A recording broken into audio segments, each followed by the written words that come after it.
Hello friends, welcome to my YouTube channel. आज हम study करेंगे पार्ट प्रोग्राम। पिछली क्लास में हमने क्लासिफिकेशन ऑफ एनसी कंपोनेंट किया था, तो उसका फर्स्ट पार्ट है पार्ट प्रोग्राम। तो पार्ट प्रोग्राम के बारे में जानेंगे कि क्या होता है पार्ट प्रोग्राम, कैसे हम प्रोग्राम बनाते हैं। पार्ट प्रोग्राम के बारे में जो भी इंफॉर्मेशन है स्टडी करेंगे, तो बने रहिए मेरे साथ वीडियो में लास्ट तक। तो पार्ट प्रोग्राम क्या होता है? कोडेड इंस्ट्रक्शन होता है या कमांड होता है जो कि नंबर्स की फॉर्म में होता है, लेटर्स की फॉर्म में होता है या सिंबल्स की फॉर्म में होता है। हम उसको ऐसे लिखते हैं कि प्रॉपर लॉजिकल सीक्वेंस में लिखते हैं, यानी कि नंबर्स, लेटर एंड सिंबल्स का यूज़ करके हम लॉजिकल सीक्वेंस में लिखते हैं उसको, और उसको क्या करते हैं, फीड करते हैं। कहाँ फीड करते हैं? मशीन कंट्रोल यूनिट में, यानी कि controller of the machine unit में फीड करते हैं, जो कि मशीन टूल को चलाने के लिए यूज़ होता है। यानी कि मशीन टूल को चलाने के लिए यूज़ होता है, जो कि जो भी ऑपरेशन मशीन टूल करता है, सीरीज ऑफ ऑपरेशन करने के लिए यूज़ होता है पार्ट प्रोग्राम। तो सेट ऑफ कोडेड इंस्ट्रक्शन को ही पार्ट प्रोग्राम कहते हैं किसी भी मशीन टूल के लिए, यानी कि न्यूमेरिकल कंट्रोल मशीन टूल के लिए कोडेड इंस्ट्रक्शन के सेट को पार्ट प्रोग्राम बोलते हैं। पार्ट प्रोग्राम बहुत ही ज़रूरी हो जाता है न्यूमेरिकल कंट्रोल मैन्युफैक्चरिंग सिस्टम के लिए।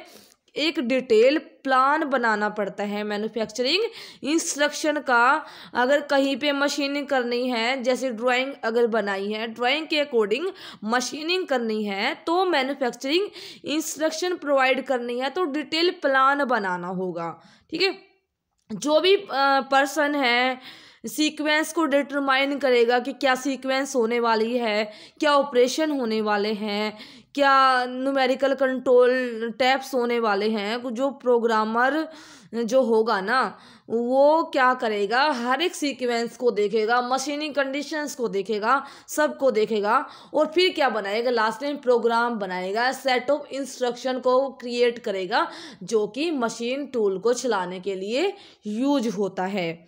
तो एक सैम्पल पार्ट प्रोग्राम ऐसे है कि जो बना रखा है कि हमने जो नंबर्स रिप्रेजेंट किया, यानी कि N0010 ये नंबर्स को रिप्रेजेंट कर रहा है, ब्लॉक नंबर को रिप्रेजेंट कर रहा है, और G91 G00 और XY ये क्या कोऑर्डिनेट हैं, और ये क्या है हमारा G91 G00 ये क्या है, कोड है। मशीन को चलाने के लिए कोड यूज़ हुआ है।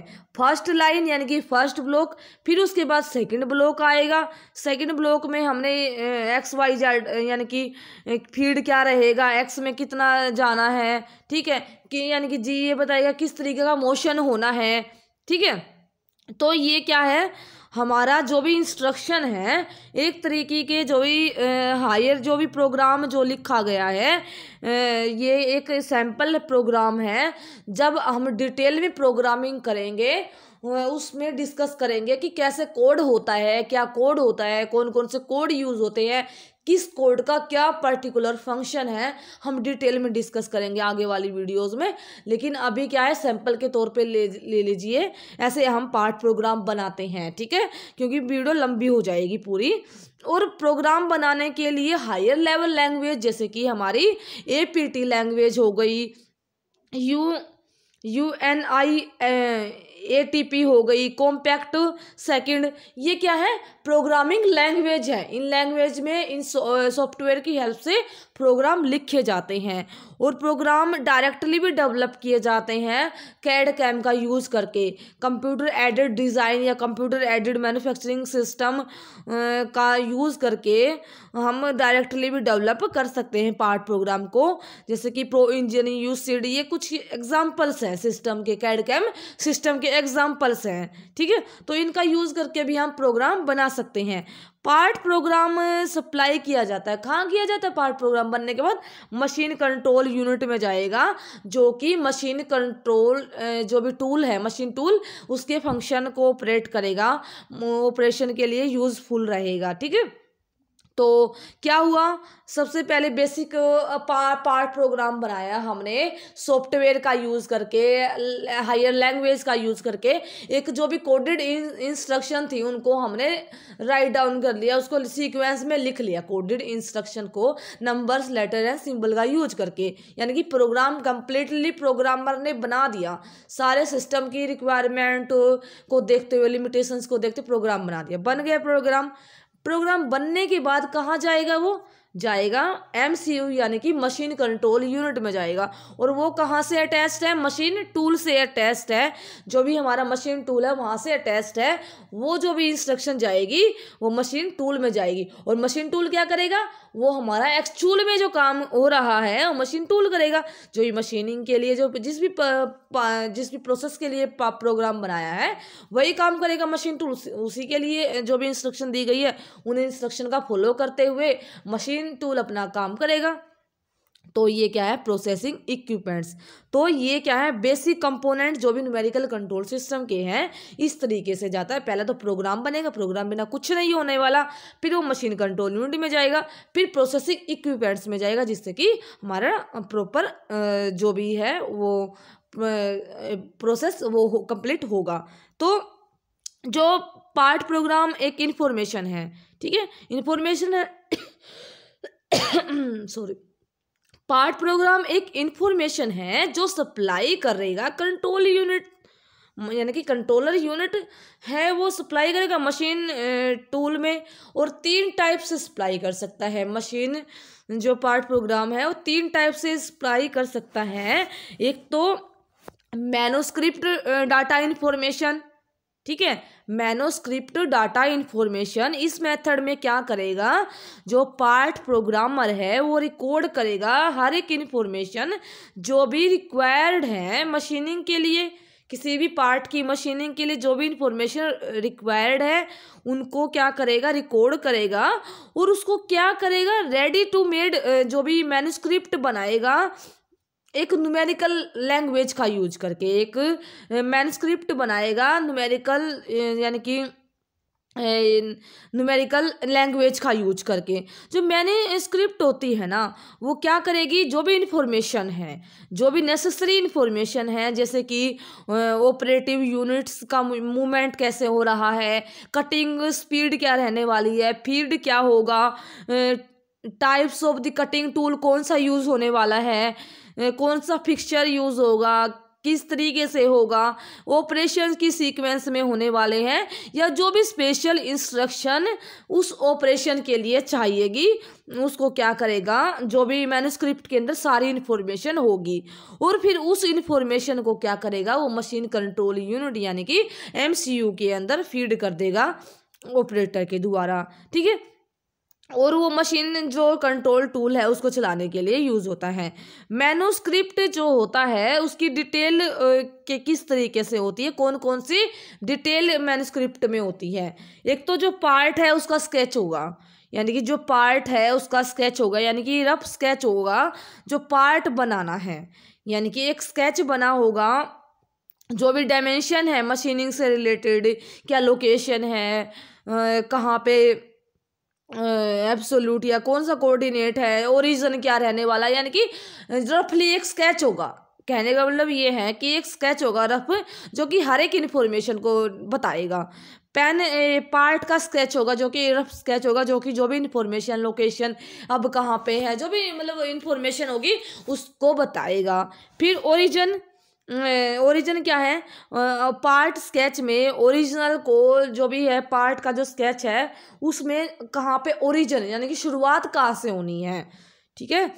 क्योंकि मशीन टूल जो भी न्यूमेरिकल मशीन टूल काम करता है वो डिपेंड करता है कि ओरिजिन कहाँ पे है, क्योंकि स्टार्टिंग की ओरिजिन डिसाइड सही से होनी चाहिए, उसी के ही अकॉर्डिंग क्या होगा, काम होगा, नेक्स्ट जो भी काम होने वाला है। तो ओरिजिनल को डिफाइन बिल्कुल करना बहुत ही ज़रूरी हो जाता है मशीन के लिए, यानी कि NC control system machine tool के लिए। तो एक्सिस मूवमेंट डायमेंशन, देन उसके बाद आता है एक्सिस मूवमेंट डायमेंशन, यानी कि वो कोऑर्डिनेट सिस्टम, यानी कि पॉइंट जो भी कैलकुलेट करना होता है किस एक्सिस में कितना मूवमेंट होना है, कितना ये सब क्या है, एक्सिस मूवमेंट डायमेंशन कंट्रोल करेगा। जो भी कोऑर्डिनेट सिस्टम के अकॉर्डिंग मूवमेंट क्लियरली मेंशन होने चाहिए कि किस कोऑर्डिनेट में एक्स वाई और जेड में कितना जाएगा हमारा टूल, या कितना बाहर रहेगा। तो ये सारा क्या है, जो भी हमने स्क्रिप्ट तैयार करी थी ना, मैन्युस्क्रिप्ट, उसमें पूरा डिटेल होना चाहिए कोऑर्डिनेट के बारे में। जो भी सीक्वेंस ऑफ ऑपरेशन होना चाहिए, यानी कि किस सीक्वेंस में ऑपरेशन हो रहा है, उसकी शेप साइज क्या होने वाली है, फिनिश पार्ट की सीक्वेंस या किस तरीके के ऑपरेशन होने वाले हैं, वो सब क्लियरली मेंशन होना चाहिए मैन्युस्क्रिप्ट के अंदर। और फिक्चर्स क्या है, जो भी फिक्चर क्या है, जो भी इंस्ट्रक्शन पिक्चर से रिलेटेड मैन्युस्क्रिप्ट में क्लियरली मेंशन होने चाहिए, यानी कि कौन कौन से वर्क होल्डिंग डिवाइसेस हैं, होल्डिंग डिवाइसेस जो कि सिक्योरली उसको होल्ड करें, ठीक है। तो ताकि जो भी इंटरफेरेंस है बाकी कटिंग टूल और मशीन ऑपरेशंस के बीच में कोई भी इंटरफेरेंस ना हो, बीच में किसी और चीज़ का तरह का कोई भी इंटरफेरेंस ना हो, तो पिक्चर क्लियरली गाइड होने चाहिए। मैन्युस्क्रिप्ट में क्लियरली मेंशन होना चाहिए कि किस तरीके से कंट्रोल करना है, हमें किस तरीके से इंस्ट्रक्शन प्रोवाइड करनी है, ठीक है। फिर उसके बाद कटिंग टूल लिस्ट, यानी कि मैन्युस्क्रिप्ट में क्या होना चाहिए, फुल लिस्ट होनी चाहिए कटिंग टूल के बारे में। जो भी मशीन टूल के लिए चाहिएंगे पूरी डिटेल में लिस्ट होनी चाहिए, ठीक है, कि क्या डायमीटर रहने वाला है, कौन सा टूल यूज़ होगा, ठीक है, पूरी लिस्ट होनी चाहिए। अब कौन सा यूज़ होगा, इस सीक्वेंस के बाद कौन सा यूज़ होगा, और उसकी क्या डायमेंशंस हैं, सब लिस्ट में मेंशन होना चाहिए। फीड एंड स्पीड, देन उसके बाद जो फीड और जो कटिंग स्पीड है मशीनिंग ऑपरेशन के लिए कितना रिक्वायरमेंट है, ये कैलकुलेशन प्रिसाइजली करी जाती है, यानी कि बहुत बारीकी से देखा जाता है इसको, और क्लियरली मैन्युस्क्रिप्ट में मेंशन होना चाहिए कि क्या फीड रहने वाली है, क्या स्पीड रहने वाली है। और कुछ स्पेशल इंस्ट्रक्शन जो भी काम करने वाला ऑपरेटर है, स्पेशल इंस्ट्रक्शन यानी कि ऑपरेटर जो भी काम करेगा ना उस पर, जैसे कि लोडिंग अनलोडिंग वर्क पीस को कैसे करना है, लोड अनलोड कैसे उसको करना है वर्क पीस को, कटिंग टूल की स्पेसिफिकेशंस को देखते हुए, या कटिंग टूल चेंज कितने टाइम बाद करना है। तो ये भी एक मैन्युस्क्रिप्ट के एक कॉलम होना चाहिए कि ऑपरेटर को क्या क्या चीज़ें ध्यान में रखनी चाहिए। तो कुछ स्पेशल इंस्ट्रक्शन भी होने चाहिए पार्ट प्रोग्राम के लिए। और जो पार्ट प्रोग्राम जो भी इस तरीके से लिखा जाता है, ये मैं पहला पार्ट क्या था, ये हमारा पार्ट प्रोग्राम का मैन्युस्क्रिप्ट डाटा इन्फॉर्मेशन के अलग अलग टाइप थे। नेक्स्ट पार्ट में करेंगे, आगे का जो भी करना है नेक्स्ट पार्ट में करेंगे। अगर आपको वीडियो हेल्पफुल लगी है, आपको बेनिफिट हुआ है इस वीडियो से, तो आप अपने फ्रेंड्स के साथ शेयर ज़रूर करना, और वीडियो अच्छी लगी है तो लाइक ज़रूर करना, और चैनल को और अपडेट पाने के लिए बाकी वीडियोस के लिए सब्सक्राइब जरूर कर देना। Thank you, have a nice day.